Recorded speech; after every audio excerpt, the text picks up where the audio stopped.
how to buy a multi-unit property as a beginner with no money and with bad credit.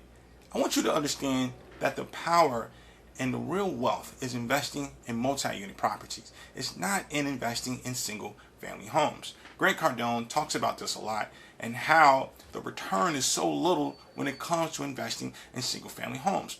Think about it. If you have 2, 3, 4, 5 single family homes, you have to manage each home, which takes a lot of time and a lot of effort. Another thing is that the return on single family homes isn't that high because you're going to make on average $100 to $1,000 profit on average on each single family home with a buy and hold strategy.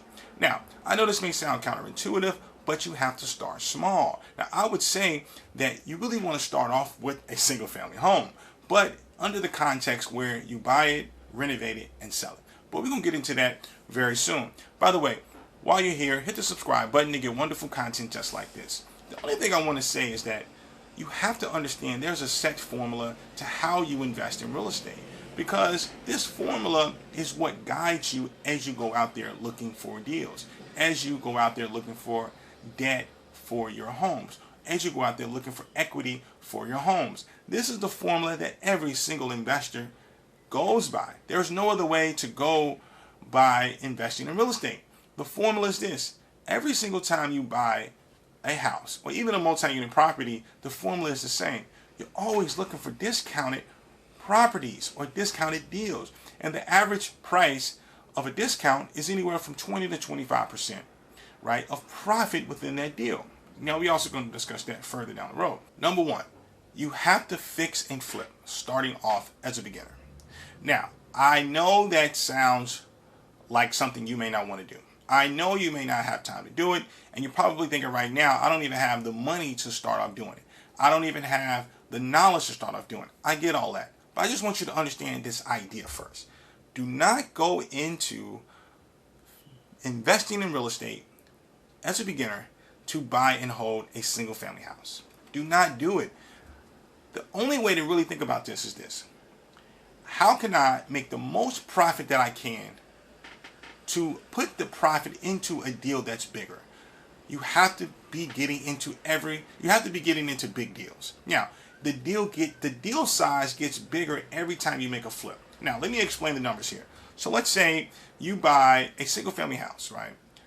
The market value of that house is $300,000, meaning that if you were to buy a house today at $300,000, the discount that should be there is 20% below that price. Now, 20% of $300,000 is what?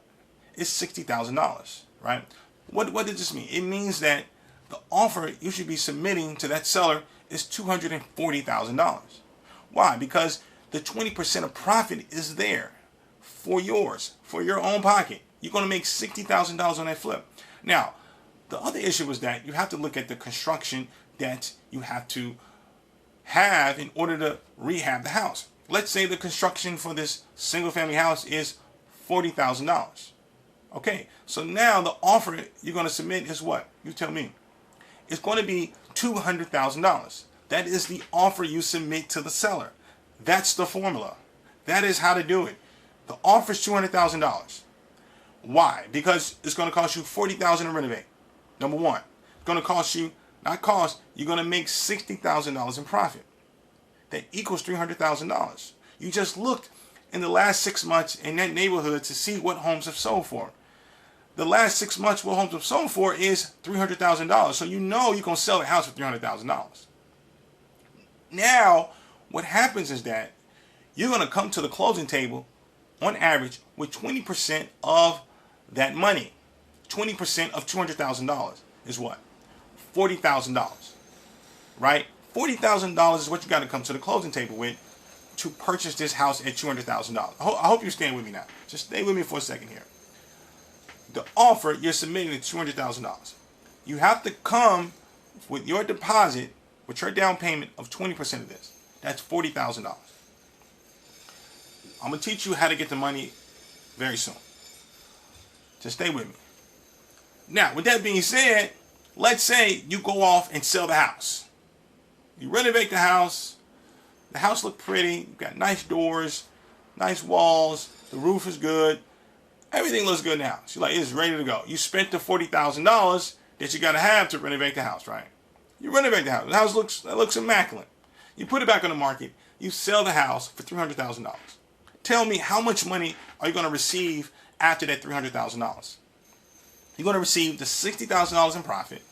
Now I know there's other closing cost fees and there's other fees involved, but let's just say for conversation purposes, you're going to receive $60,000 plus the $40,000 that you put as a deposit on the house.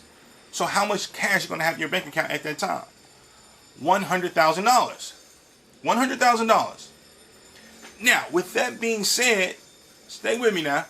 With that being said,